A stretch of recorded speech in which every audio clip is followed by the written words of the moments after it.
There are certain themes that the Gospel of Luke stresses more than the other three Gospels, and one of them is his concern for all people, especially his desire to save all people. Let's look at 5 examples that are unique in this Passion narrative of St. Luke. We see at the Last Supper, while all 4 Gospels offer Jesus' prophecy that Simon Peter will deny him 3 times, it's only in Luke's Gospel that Peter also gets to hear these consoling words from Jesus. Simon, Simon, behold, Satan has demanded to sift all of you like wheat, but I have prayed that your own faith may not fail. And once you have turned back, you must strengthen your brothers.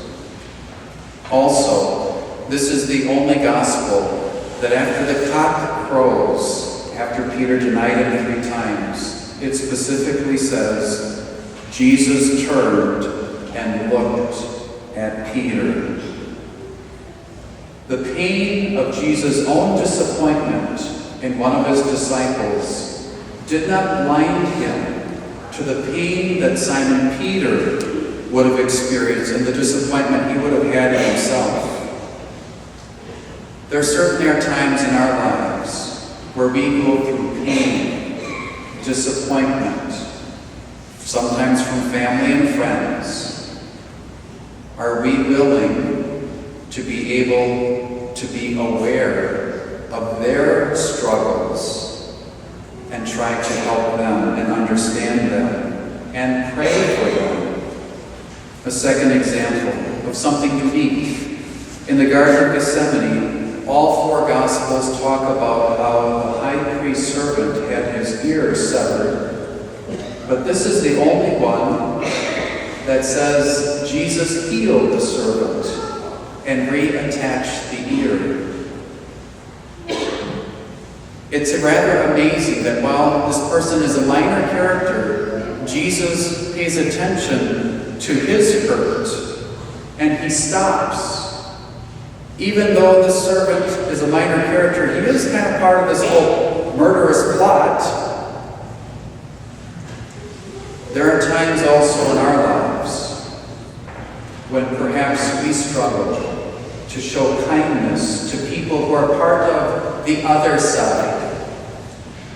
And whether they're on the other side because of their religious, philosophical, or political viewpoints, can we also show concern to them? A third example. In the Gospel of Luke, he stresses, more than any of the others, that Jerusalem is going to be destroyed within a generation's time. And Luke is the only one who mentions the women who mourn for Jesus on the way of the cross. And Jesus stops and speaks to them, saying, Daughters of Jerusalem, do not weep for me. Weep instead for yourselves and your children. For indeed the days are coming when a great tragedy will come to the inhabitants of Jerusalem. Can we find room for care and concern for others, even though we might be the ones who really need the care and concern and compassion of others? The fourth example. While Jesus is hanging on the cross, one of those crucified with him reviles him. This is the only gospel that talks about how the other criminal rebukes the first and then says, Jesus, remember me when you come into your kingdom. And Jesus says, today you will be with me in paradise. Not even impending death dispenses us from reaching out and showing love for the other.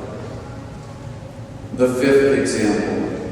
This is the only gospel that records Jesus while hanging from the cross saying, Father, forgive them, they know not what they do. When we are victims and targets of cruelty, can we forgive others? And even go as far as Jesus did, to defend our enemies before God by offering excuses and giving our attackers the benefit of the doubt. If we listen to Luke's passion narrative, hopefully we are saying, thank you, Jesus. Thank you for dying for me. But I would believe that St. Luke is hoping that we would go even further and say something along the lines of, thank you, Jesus. Thank you for showing me how I need to live and to die for others. How I need to put the concerns of others ahead of my own. We have all been asked not only to appreciate what Christ has done for us, but also to imitate him.